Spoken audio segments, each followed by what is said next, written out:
I'm ChosenArchitect, and this is all the mods 10 to the sky.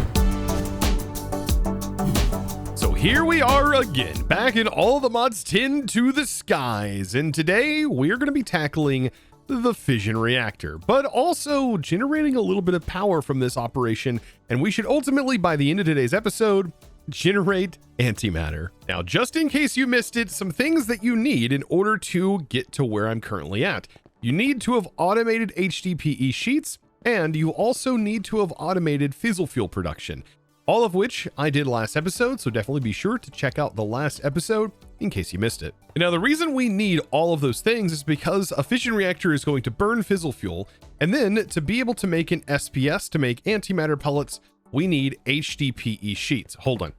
HDPE sheets, aka plastic sheets. They're just plastic sheets. Now, since we're going to be getting into the fission reactor today, I kind of want to know how many of you guys have blown up your fission reactor before. Let me know down in the comments below by raising your hand, of course. So now we've got a lot to work on. First things first is actually building the fusion reactor. So I did actually install a mod here to allow me to visualize this much easier. So if we go into mechanism and we search fission reactor, we can see all of these fission components. So fission fuel assembly, so on and so forth. And if I hit U to see how this is used, I now have a new tab. So this is from a mod called Just Enough Mechanism Multiblocks. And it should have been in here, honestly, in my opinion, as it's a really helpful tool for new people getting into mechanism. And some things it lets you do is it lets you toy around with the sizes over here, playing around with these, and to be able to see how much burn rate a certain size can accept. For example, this can accept a burn rate of up to 200 millibuckets per tick, which is pretty good. We're producing about 250 millibuckets per tick. But if we increase this size more and more, you can see we can make this 9 by 9 by 13 tall. And this will do 250. It'll do that burn rate. We reach a problem though. I'm almost positive we will not be able to reach that burn rate with water.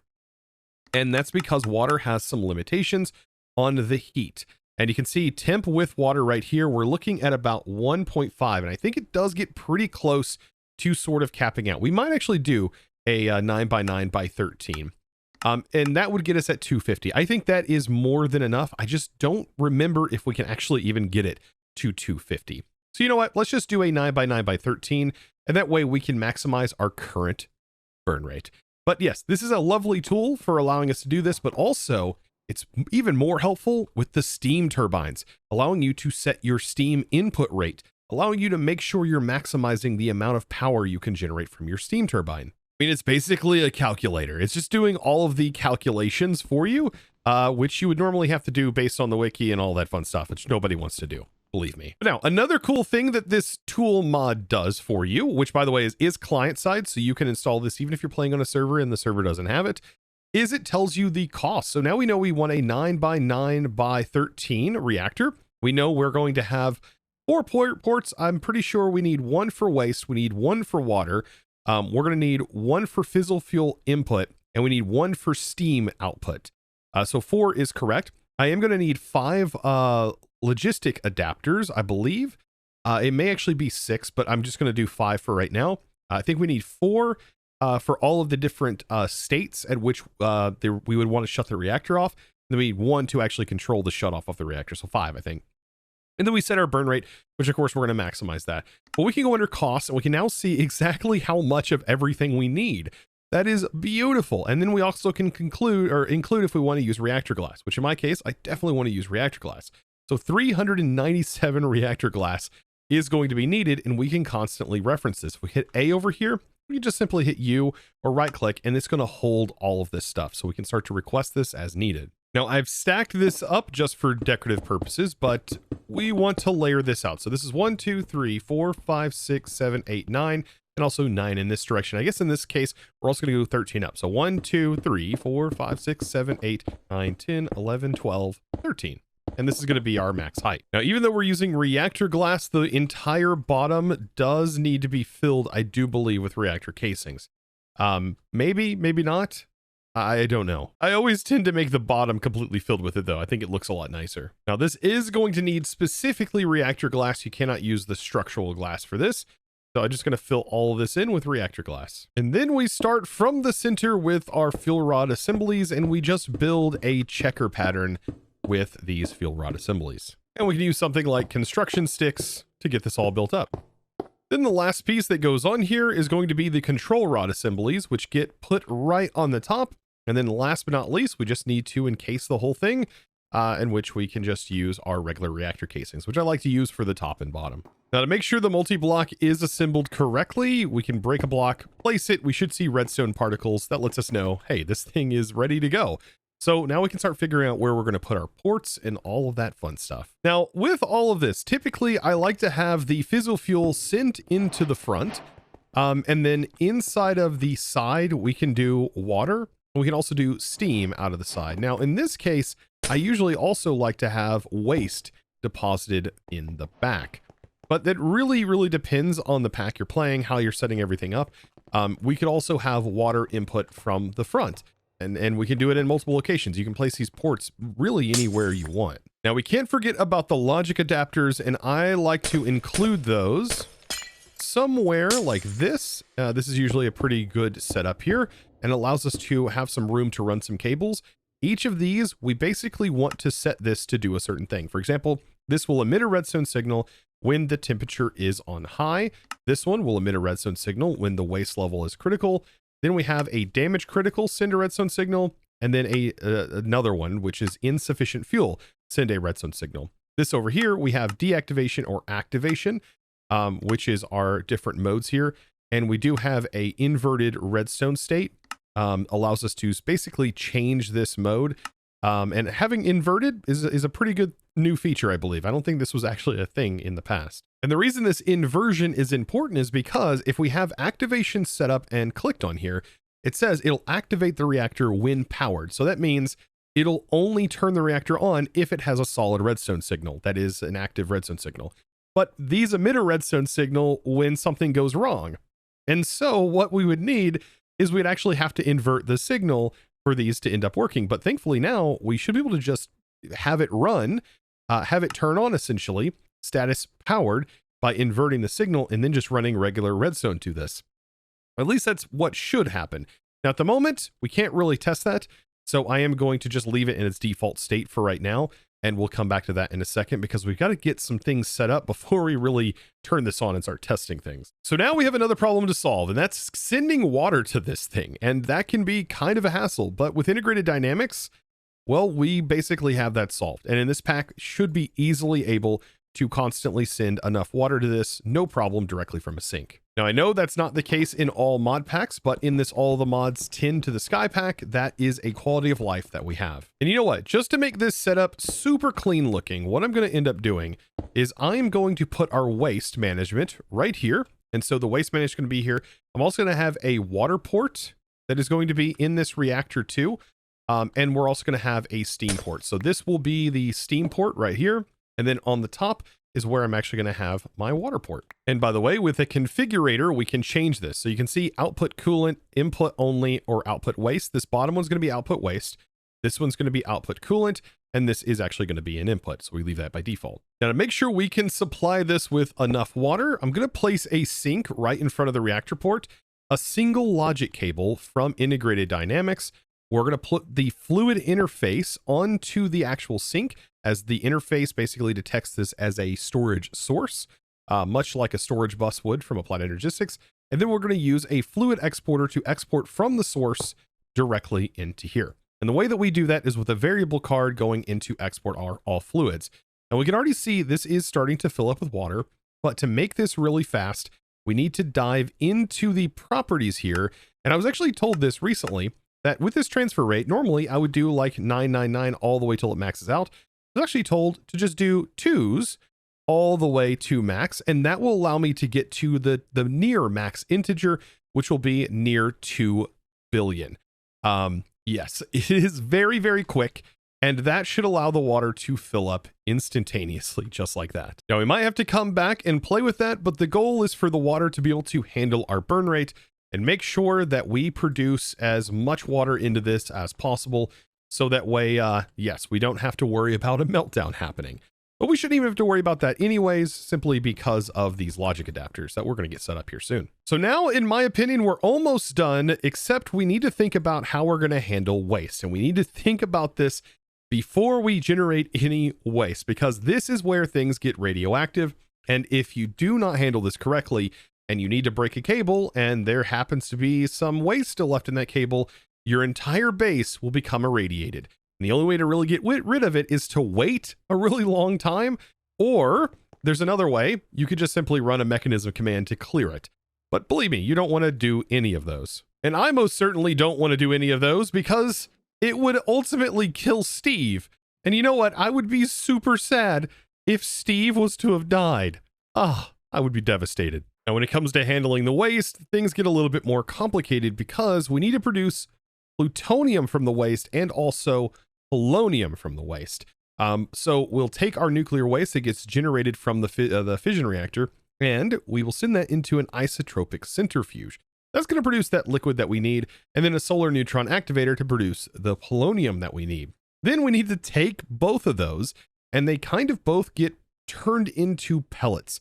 And to turn them into the different pellets, we need a pressurized reaction chamber with crushed fluorite going to both of them. But this also produces another problem. Yes, spent nuclear waste. And this stuff is nasty, and there's really only one way to get rid of it, unless there are like some exploits. Typically, this is the only way to get rid of it, is by using waste barrels. Yes, waste barrels. These things, these radioactive waste barrels. Now, I don't know. I think the decay rate has been increased in this pack, but the decay rate is something that we need to worry about. And so I usually just make about 64 of these waste barrels and then have a pipe going to it, and then that will disperse it. And then once you're done with this process and you no longer need any more of these pellets and you've generated enough, you can just simply get rid of these things. And so what I've done is I've actually placed 63 of them just because that actually fits evenly in this space. And yes, I'm able to just throw on some pressurized tubes, making sure I just cover the entire thing for this to distribute. And this does distribute in a weird way. It's going to distribute not round robin, but I mean, I guess the pipes mod probably would be better if it does accept the gases. I don't remember. But yeah, in this case, this does send to the nearest first when it does the distribution, but honestly, this is going to be more than fine. This is also creating a very large buffer for this, and it's just one of those leave it and forget it's. Do not put this, though, in a place where things could get broken. You do not want any of these to ever be broken. This will definitely irradiate your base if you do happen to break these, and they're not fully decayed. Yeah, I really want to emphasize how important it is that you get these set up correctly, because as soon as the waste starts flowing, changing this becomes very, very difficult. So we need to make sure that we get all of our configs set up. We need to make sure we give it space, and we make sure we have provided space to send our waste down into here. So I do want to make sure that I gave myself some room to hook these cables up and that I have them provided on both sides of this setup. This is where all of our spent waste is going to go. And then we just need to provide some water and the materials to our crusher, which is all going to be done right here. And be very careful around these pipes, because accidentally doing that could devastate your entire base. And so into the crusher is going to go some fluorite. That should automatically jump up. We will need to get some power to this. And then we need to make sure that that gets sent over into here. And then that water is what gets sent into the sides of the machine, which we should start seeing going in now. Now, as far as inputs goes, the isotropic centrifuge, they are already ready to go. All we've got to do is send the waste into them, and then they actually output automatically from the face, the front of the machine. But this one, we do have to make sure that this is set to an input, not for items, actually. We need to make sure that this is under chemicals. And by default, yes, this is also ready to go. And the only other thing we need to worry about is our chemical waste output byproduct. So by default, it is going to the right, but we actually want the top to be an output for that.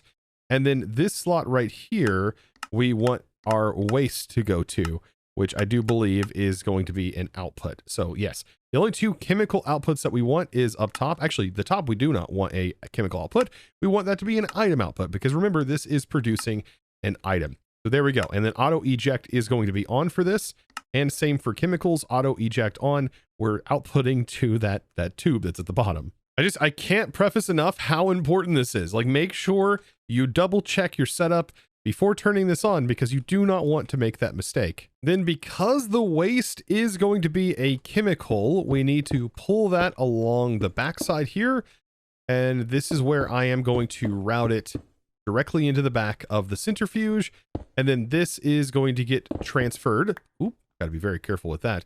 We gotta transfer this all the way into the back here as well, going into the solar neutron activator. Now, the solar neutron activator actually doesn't need any upgrades or anything. It doesn't even take power. It just needs it to be daytime. And thankfully, we have daytime automated thanks to Draconic Evolution. So this problem is basically null and void. You do, however, need access to the skies. So doing this inside of like a compact dimension or cube, I don't think it works. You might have to do some testing there. You can also let me know down in the comments, does it work in a compact cube? I mean, it would be kind of a pain to honestly send a lot of this stuff in and out of a compact cube. But now, last but not least, for this setup, we just want to make sure that the top is put on here and we have a storage for it to go into. And I think we're just about ready to turn this on and start to play around with our redstone setup. So I guess here we go. So to get the actual fizzle fuel in here, I'm just going to use a quantum entangle porter, go underneath the chemical tab and set this as an output. We can also disable the front. And then we need to select this to be auto eject. Make sure that's on, close out the tab, and then select fizzle fuel in our list. And now fizzle fuel has been completely filled up inside of the reactor. Okay, we're doing pretty good so far, but now we need to turn it on and see what's going on here. Now, inside of the status, this is actually where we set our burn rate. And by default, it's set to 0.1 millibuck. It's very, very low. But you can see our max burn rate is at 250, which we can go up to. But let's just activate, let it generate a little bit, and you can see that there should be waste happening, and we should start to see some coolant build up. And already we start to see a little bit of waste being generated here. And I'm hoping everything is flowing smoothly. Now, we haven't chose, you don't want to let this just constantly run because we haven't given anywhere for our coolant to go. So if coolant backs up in this, we also have another problem. But I don't actually see any coolant being generated just yet. So maybe we let it burn a little bit longer just to kind of test. We can see this is functioning and the waste is going into here first. And I don't think it is evenly splitting the waste, which is kind of a thing we have to deal with. But we will be generating significantly more waste here soon, and both of them will fill up because it's just how it all functions here. But there we go. So now it is running, right? So now let's figure out our redstone solution here. And I think the easiest way to test this is, as of right now, you see the status is powered because it's in inverted mode. And so if we activate this and we give it a redstone signal, that shuts off the reactor, which is exactly what we want it to do. And that is the nice part about having that new inversion. Oh, that is going to be so helpful because these will send out a redstone signal. But now we just got to get a redstone signal from here into here. And that should honestly be as easy as using just some redstone wire from more red. So we can combine the redstone just like so. Go ahead and break this, connect that in, and we can also put a lever up here. And so notice when this does power on, and if any of these give out a strong redstone signal based on the criteria we selected earlier, it will shut the reactor down. That is beautiful and is exactly what we want to see. Super simplifying this whole thing by allowing us to use the inversion here. Also notice, by the way, we are starting to generate some steam. To be able to get rid of some of that steam for right now, what we can do is just put a trash can, a universal trash can or an ultimate trash can, which will easily be able to get rid of that, that steam for us. Perfect. Also, the steam, I believe, is a fluid. So notice it is in here. As soon as I put that on there, it automatically gets sent out and gets sent into the trash can. So as of right now, we're just simply producing waste as a byproduct. and there's nothing we really have to worry about here. But I would like to use some of that steam to generate some power. With all of this going, let's start to fiddle around with the burn rate. Okay, so let's first start with just doing 20 on the burn rate. And we'll see our temperature should go up. Things should start being produced a little bit faster, just a little bit. You can see this is now going up a bit quicker. And also over here, we are now starting to see some of that too. Look at that. So yes, now it is starting to share a little bit here, and this is starting to fill up because I haven't put any upgrades in it. And so our waste is doing what waste should be doing in here, and that is building up, allowing us to start producing some byproducts. Perfect. That's beautiful. Okay, so we can take this even higher than this though. So this is where things get a little bit wilder because of how much we're producing. Let's set this up to 60 on the burn rate. And we need to keep an eye out on our temperature here and everything. Now, if it does start to take damage, our reactor should shut off. So we shouldn't have to worry about it too much there. But yes, look at that. We've now made our first pellets. Also should have made the pellets over here too. Look at that. Beautiful. Let's keep increasing because we should be able to go pretty high here. Let's go to 100. 100. All right, so things are starting to get a little hotter. We are now in like the yellow. All right, that's something to keep in mind. Let's bump up to maybe 120. All right, we're getting a little bit hotter here, but we're still fine. We're still fine, and we still are producing enough to go to this rate. But one thing we may notice is now we're starting to fill our pipes possibly with waste because we're getting to the point now where things are starting to generate a bit more. Let's do 130 on the burn rate. All right, we're getting a little bit hotter, but we're still doing good.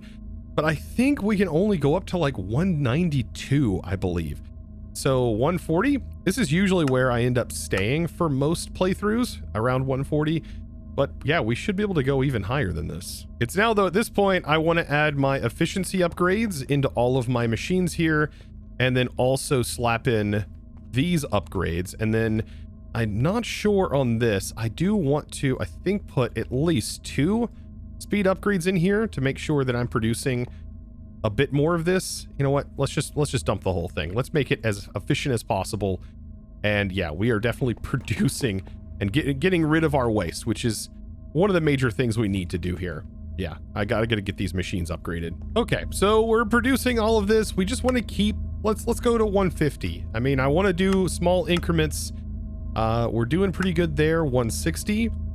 Oh boy, we're getting closer. We're getting a little hotter here. And then we have 160, 170. All right, things are still looking good. 180. Now we're getting a lot closer to, yeah, the danger zone. 190. Okay, things are still looking fine. 195. Don't do that too much. 195. Okay, we're not taking any damage, so we're looking good. So 200, the max burn rate we can do is 250. 200 on the burn rate here. Ooh, okay, so now our heat's getting up there. I mean, maybe I guess 250, because this is the max that we can do. 210. Oof, okay. I mean, this level is not what I'm worried about. It's the heating here that I'm actually worried about. So 220. We're getting close to our max burn rate. Wait, okay, so 972 here. Ooh, we're getting pretty close. I don't know if it's at 1,000 it starts to take damage. I don't think it is. Let's just do 250 and see where it sets. Honestly, the temp is right at the like level where we don't probably want to go any higher. 250, I think this is a great burn rate. We are burning right at the amount that we are producing, which is perfect. Like right under the amount we are producing. We don't want to go over that. And let's see, is waste building up in here? It looks like this is easily able to convert it all. And this should be easily able to convert it all too. Ah, beautiful. We're looking pretty good. At a burn rate of 250, that is going to be more than fine for right now. Notice, by the way, the water level, it's kind of interesting. I've not actually seen it dip like this, but the water level is dipped like that because of the rate at which it is generating. And we are constantly filling this with water. It is kind of ridiculous. Notice it dropped really quick and then went right back up again. Woo, that is enough to give you a nervous breakdown. But I mean, this is doing pretty good at keeping this constantly filled with water. Now, our waste in our machine seems to be doing just fine. We are noticing that spent waste getting sent out, and waste is being distributed into all of these containers. You can see some of them are filling up, some of them are not. But for the most part, they should all sort of distribute into all of these before long. And yeah, these will just passively decay that spent waste. So it should just disappear over time. So with this generating, I think it's now time for me to play around with some power. And this is where I'm going to utilize this space right back here on both sides. I think for this, I'm going to build 2 turbines. I'm not sure if this can power 2 of the turbines, but I mean, if anything, it's going to be for looks. I got to have it symmetrical. And I was looking at different ways that I can make this, and it looks like the wider I make it, the more steam I can throw into here. But it says 2.8. I'm assuming the flow rate is in relation to how much steam we are generating. And we are generating with this setup quite a bit. I'm assuming the heating rate is our steam generation that is being produced here, which it looks like there's a lot that is being generated here. So I'm almost positive I should be able to fill this with steam, and I'm really hoping so. This is like 1,000 buckets per tick, I believe. 2.6 thousand buckets per tick, I think. And like at this rate, if we build this reactor at this size with like with the condensers and like the rotors, and I think if I even disable like some rotors, like even at 5 rotors here, we are producing 6 million, and that's with a 7x11 size with 105 vents. Now we want to make sure we have as many vents as possible, and it looks like we can get rid of condensers. We don't necessarily need to get water back from this setup. We could just send steam to it, get no water back, and save us on the condenser placement and just generate power here and then void off any excess. Now, when it comes to the top part of turbines, this could be like the most confusing part, but I'm going to try and fill this all up with these turbine vents. These are actually going to run along the outside, and I'm going to try and send all 105 that are needed for this particular size, and I'm going to try and spread them out all the way through the top. Now, we're only going to have 5 turbine blades. So 1, 2, 3, 4, 5. This should be the highest this goes. And then our rotational complex should be right here, I believe. So let's take a look at this again. Yeah, we're only going to have 5 turbine rotors. So 5 shafts essentially will go down through this. So something like this should work. I think the turbine vents can go on the top. We have them all on the side. And that leaves us with our rotational complex. And the rotational complex is going to have these pressure dispersers that are going to go wrap all the way around this thing. And now on the top, we're going to have the electromagnetic coils. And believe it or not, only 3 of them it says is required for this. Now, I think we almost have this thing. We're going to drop the shafts in like so, down the middle till they're fully connected. And then we just essentially tap in all of our blades until all 10 of them are in. And that right there is a turbine, believe it or not.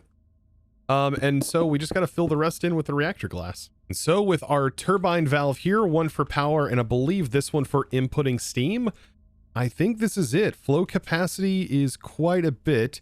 I think this is actually enough capacity to handle what we're currently generating. And so we just got to turn this off for right now. And then what I'm going to do is a little bit janky. We're going to see if we can't do this and pull this off, but the steam should be a fluid.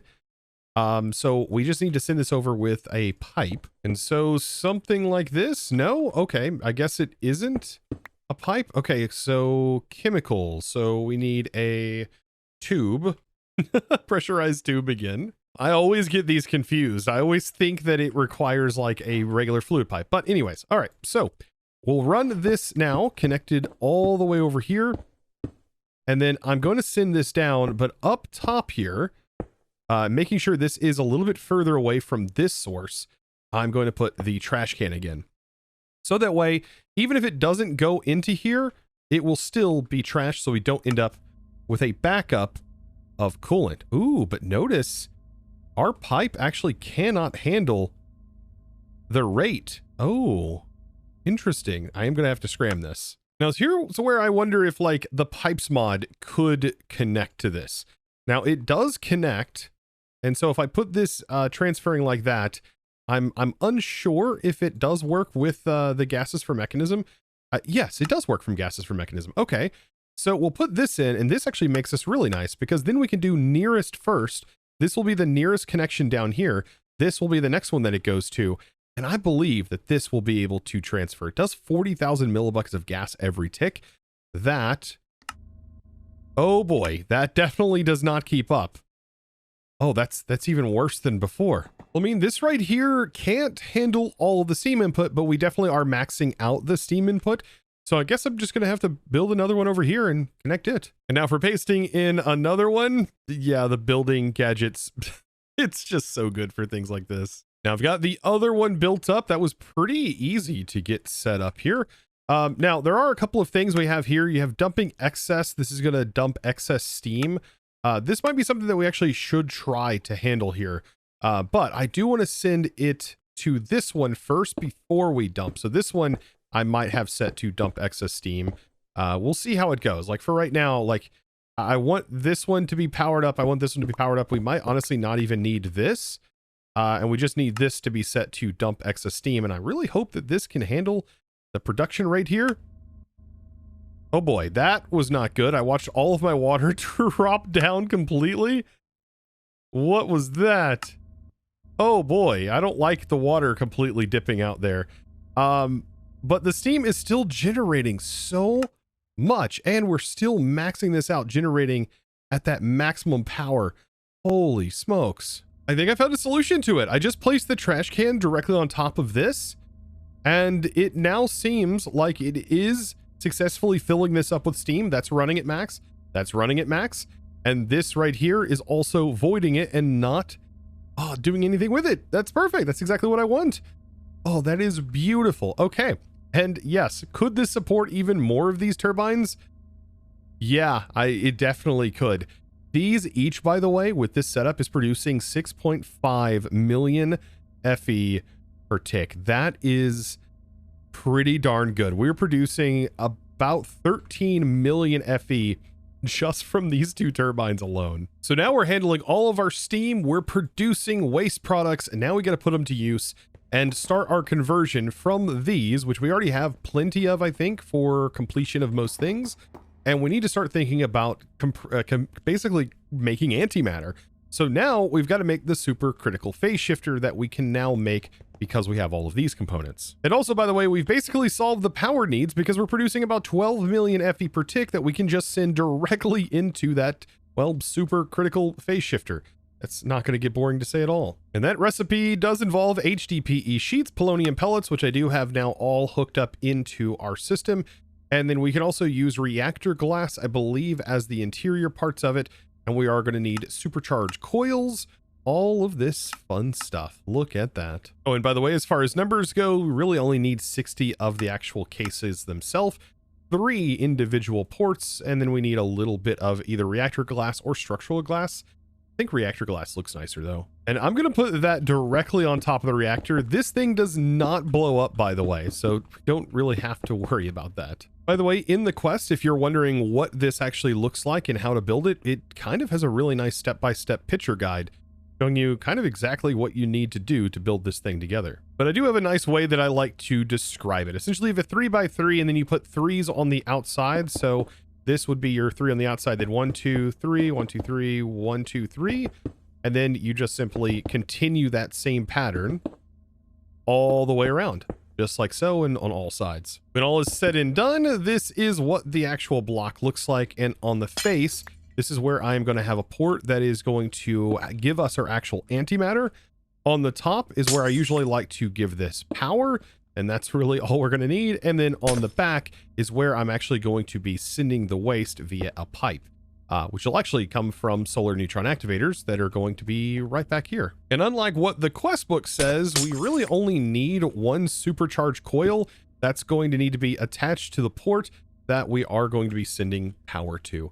And we can just use a point to essentially send this power. Now, this point is kind of important because we only really want to send the amount of power that we have. By default, it's sending 800 right now. It's completely being voided.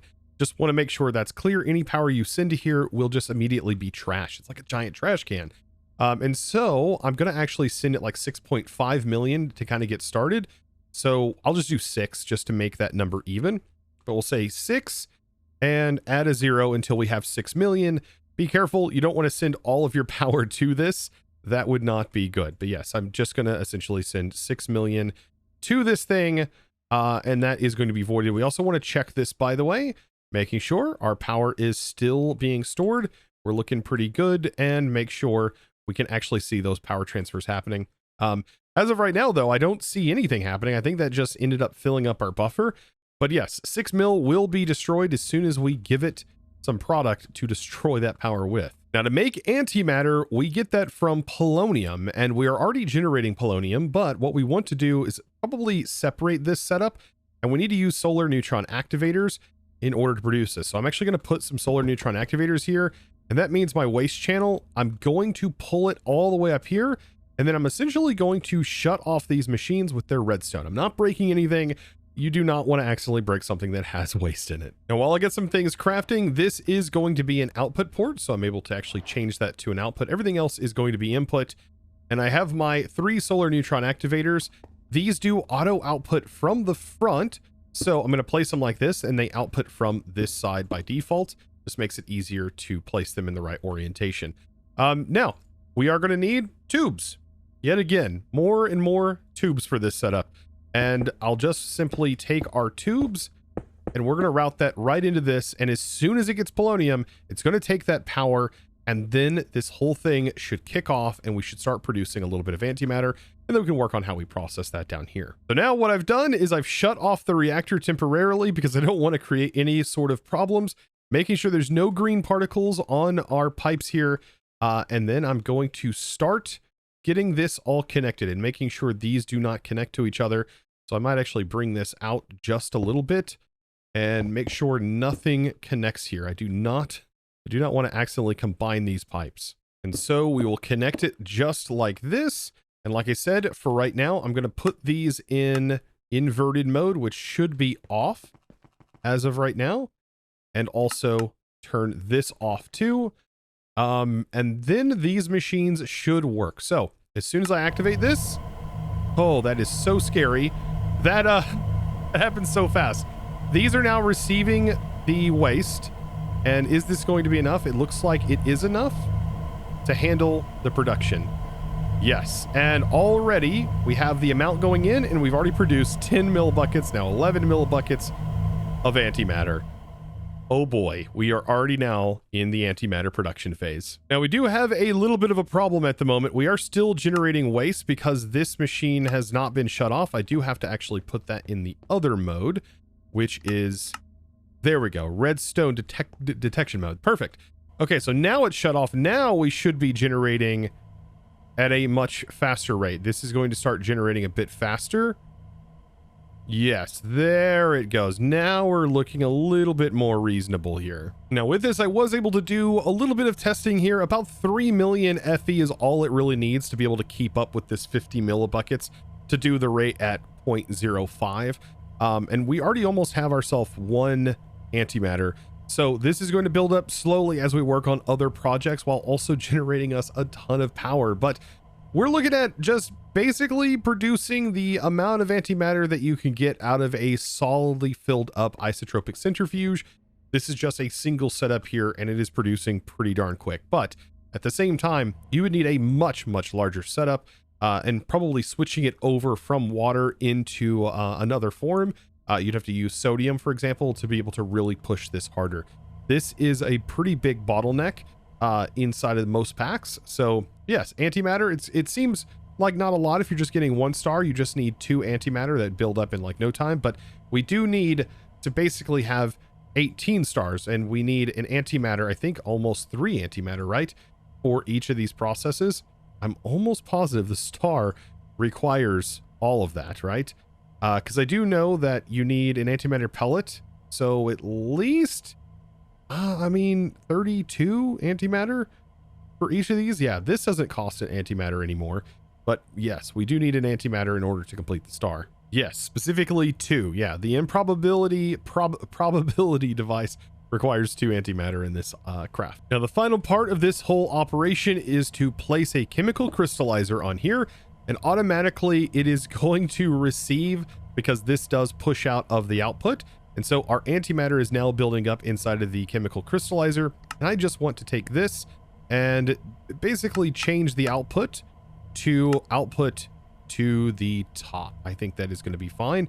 And we'll auto eject, and this should automatically for us generate the antimatter pellet, which is going to go right here.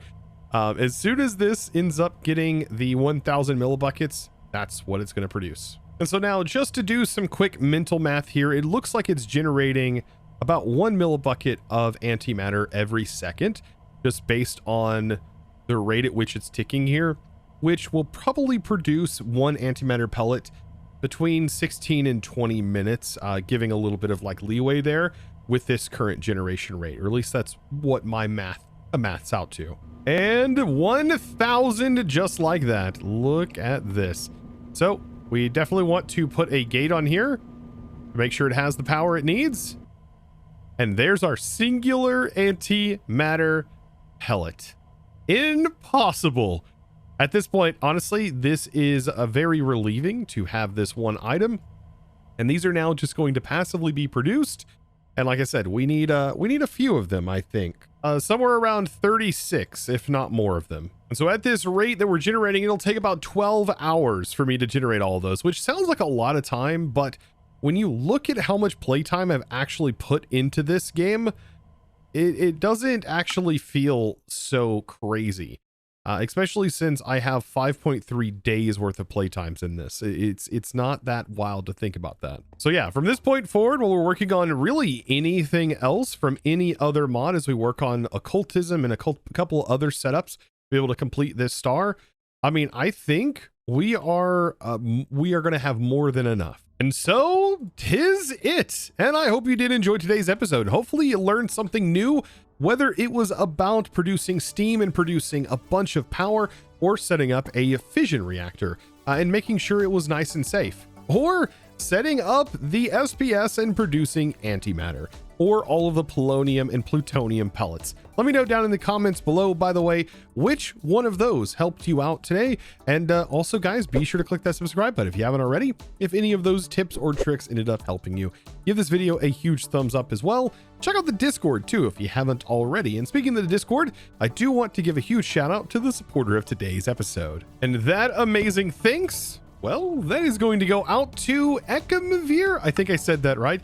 Thank you so much for your amazing support and choosing to support me over on the Discord by becoming a Discord premium member and just supporting my content in one of the best ways possible. You absolute boss. And guys, I look forward to seeing you in the next episode. And as always, thanks for watching.